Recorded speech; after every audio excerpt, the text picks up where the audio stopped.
klase, yung mismong puno nila na si Eranio Manalo. Ang sabi niya sa lahat ng kanyang ministro, mga manlulupig, mga nagdaraya sa mga report, kasama ko si Eddie Boy Manalo ron. Si Eduardo Manalo, napapalit kay Eranio Manalo. Bakit? Kasi manggagawa din si Eduardo Manalo eh.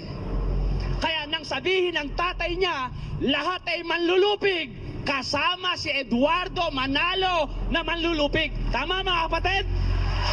Tama mga kapatid?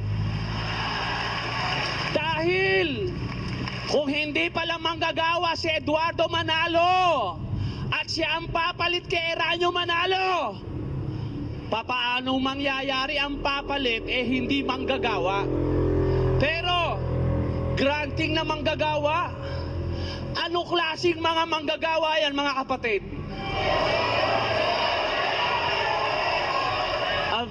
Anong klase? Anong klase? Pagsalitain natin si Eranio kung anong klase yung mga manggagawa. Anong klase?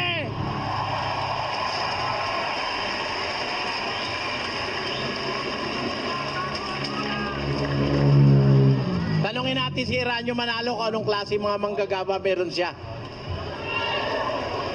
Gusto nyo pagsalitain natin si Manalo, mga kapatid? Nakikinig ba kayo? I hope nakikinig kayo sa buong mundo. Eto, pakinggan nyo ang sabi ni Manalo tungkol sa mga manggagawa niya.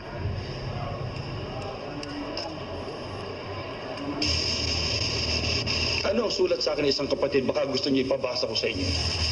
Hanggang ngayon, wala pa po akong nakikitang matino na manggagawa sa kasaysayan ng buhay ko. Lahat ko, puro tiwali. Masakit na salita, nasaktan ako. Sapagkat ako'y manggagawa rin. Pero hindi ko masita yung kapatid sapagkat alam kong nagsasabi siya. Kung hindi bang buong buo na katotohanan nagsasalita siya ng totoo. Wala nang nagkaroon ng takot sa Diyos na kahit isa para tumayo at manindigan sa panig ng katwiran. Lahat manglulupig na ng katwiran. Bakit? Sweldo, hinahanap. Yung tulong niya, yung bahay niya, yung kasaganaan niya, siguro. Ang tinatamasan niya. Yan ang klase ng manggagawa ni Manalo ayon kay Manalo. Yan. Yan mga kapatid. Kaya kung sa kanilang programa ay merong ipinakikita di umano at sinasabi na may comics at sa kasama ng comics ay may sulat ng MIC di umano na nagpagawa ng comics, maniniwala po pa kayo dun sa mga sinungaling na yon ayon kay Manalo? Walang matino kahit isa, sabi ni Eranio Manalo. Pati siya nga manggagawa rin nasaktan siya. Dahil hindi man buong-buo na totoo, sabi ni Eranio Manalo, naniniwala siyang totoo yung sinasabi ng kapatid. Kaya hindi tatalab po yan mga kababayan, yung paninira nyo na yan kay kapatid na Eli. Dahil alam namin ang kapatid na Eli mula pa sa umpisa ng aming pagsama sa kanya. 1984 po ako nabautismuhan. Kilala ko po ang pagkatao ng kapatid na Eli. Wala sa masasama na makakaunawa. Yun ang sabi ng Diyos ko. Yun ang sabi ng Diyos namin. Ang Diyos ng Israel na nagsasabi ng katotohanan at pawang katotohanan. Wala sa masasama na makakaunawa. Mga kapatid, masama ba ang kapatid na Eli? Bakit? Nakakaunawa ba o hindi ng salita ng Diyos? Paul, yung bang naunawa mong salita ng Diyos? Naunawa mo ba yon? Yung Roma 16:16? Yung apat na hangin, may nakaunawa ba? Mula kay Felix Manalo, walang nakaunawa niyan. Kaya, yung binibintang nila na tsak na hindi totoo at pawang kasinungalingan na MIC daw ang nagpagawa ng comics.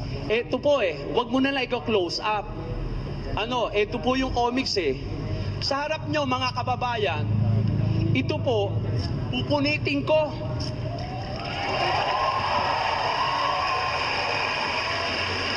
Hindi ko bibili ng 10 piso to.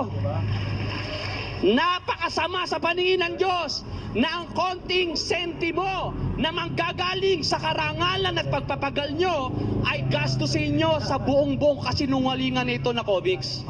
Kaya, ito po mga kababayan sinasabi ko. Kasi, pagka po sa halimbawa sa amin, sa mga MIC, may napatay, baka sabihin nila, pinatayin natin para wala na silang testigo na MIC. Ngayon po, kung ako'y mamamatay mga kapatid, mga kababayan, hindi po ang papatay sa akin ay ang mga kapatid sa panig ni kapatid na Eliseo Soriano. Tandaan niyo yan. Ang sinasabi ko na pwedeng pumatay sa akin ay ang iglesia ng mga mamamatay tao. Kaya, inuunahan ko na po mga kababayan, baka kasi patayin ang isa sa amin at sabihin pinatay na nila ang kanilang testigo na laban dito. Kaya nga magsasalita na ngayon para Yan po. sabihin nilang, baka sabihin nila, isa sa inyo, testigo nila, pagsalitain natin Ayan lahat po. sila, kapatid. Kaya po, narito po ang aking mga kasama para magsalita po at magpahayag ng kanilang nararamdaman at ng kanilang paninindigan mga kapatid. Pagsalitain natin naman ang MIC. Ang MIC ng Laguna, Batangas, at Romblon.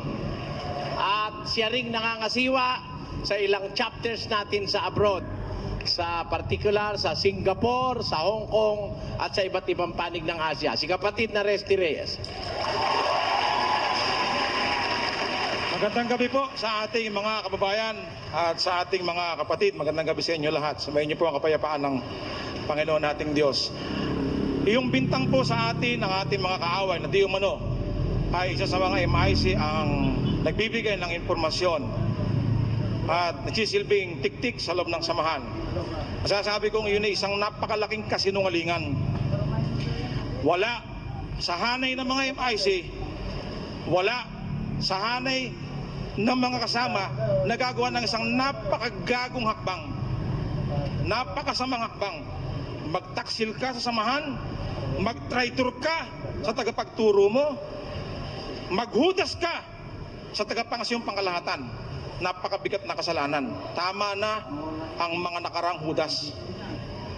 Ako po naniniwala, mga kababayan, mga kapatid, naniniwala ako na yun sinasabi nitong mga taong ito ng tamang daan, kasinungalingan malaki pa sa kapilya nila. Ngayon, hinahamon namin kayo, kayong nasa tamang daan, Paul Guevara, Michael Sandoval, sabihin ninyo, magtapat kayo sa mga kababayan sa bansang Pilipinas, sa mga tao na kababayan natin. Sino sa amin, kung talagang lalaki kayo, sabihin ninyo, letrahan ninyo, pangalanan mo, para makita ng tao kung sino ang nagsasabi ng totoo. Kami o kayo. Pero sa sandaling ito sinasabi ko mga kababayan, ang mga iglesia ni Cristo ni Mr. Manalo, walang gagawin yan kundi ang manira, kundi ang magsabi ng kasinungalingan. Bakit ako lilipat sa inyo? Ang puno rito matapang, lalaki sa pananampalataya, walang inaatrasan. Ba't ako lilipat dyan? Sige nga. Yung puno ninyo ayaw humarap. Hindi nga makita sa telebisyon ang mukha ng puno ninyo Itong aming puno, mula nang ako'y maanib, siya ang nagsasalita. 1989, October 21, ako'y maanib. Mula noon hanggang ngayon, si kapatid na Eli ang nagsasalita. Katulong si kapatid na Daniel.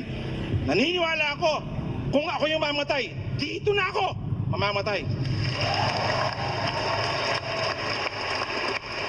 Salamat, kapatid na Resty. Isunod natin ang tagapangasiwa o MIC, Minister in Charge ng Eastern Visayas, si kapatid na Rodel Mangiliman. Sa lahat po ng mga nakakapanood ngayong gabing ito, mga kababayan, kami po ay naririto upang magsalita sa inyong harapan at patunayan sa inyo na ang bintang ng mga iglesia ni Manalo na di umano ay mayroong MIC sa samahang ito na sumusulat at tumatawag sa kanila. Yan po isang napakalaking kasinungalingan. Yan po isang palatandaang kung katwiran ng pag-uusapan, nauubusan na sila ng katwiran. Kaya kung saan-saan na po nakakarating. Kung napapansin nyo, pati po comics ay kanilang ginagamit na instrumento ng paninira kay kapatid na Soriano. Ito lang po masasabi ko, mga kababayan. Matatalino naman po ang lahat ng nakikinig sa ating programa. Kung gusto nyong matapos ang lahat ng usapang ito, ilabas nyo ang puno nyo. Iharap nyo kay kapatid na Soriano. Huwag nyong itago sa kapilya. Kasi sa hinahaba-haba ng panahon ng kanilang pakikipag-usap kay kapatid na Eli sa TV, mga kapatid, sa kanilang programa, nakakatiyak tayo matagal na ang hamon ng ating panig na ito na lumabas sila para makipaglaban kay kapatid na Eli sa TV. Mga kababayan, matagal na po yan. Hanggang ngayon, hindi pa lumalabas ang kanilang puno. At kung hindi dahil sa ating programa, hindi pa napakinggan ng sambayan ng Pilipino ang tinig ng kanilang punong tagapangasiwa. Pero ang napakinggan po natin na sinasabi ng kanilang punong tagapangasiwa, ipinakikilalang ang kanyang mga manggagawa ay puro magdaraya at mga sinungaling. Pati siya, dinadaya. Tayo pa po ba hindi dadayain ng mga yan? Kaya ako po, ito masasabi ko.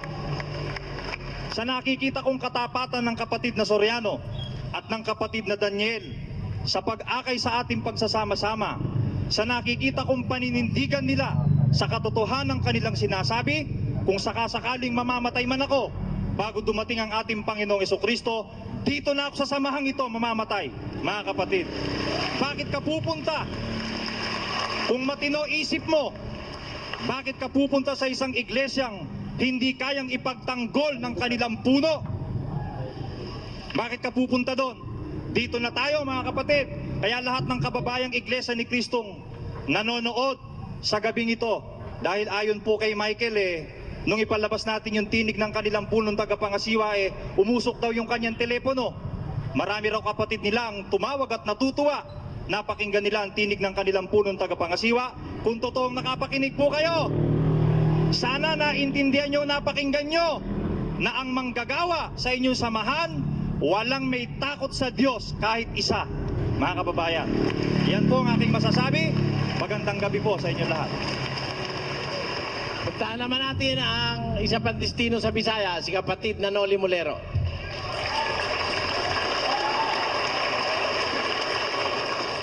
Magandang gabi po sa lahat ng nakikinig sa ating programa, lalong-lalo na dyan sa Central Visayas at Western Visayas. Gaya po ng nasabi ng aking makakasamang MIC, ang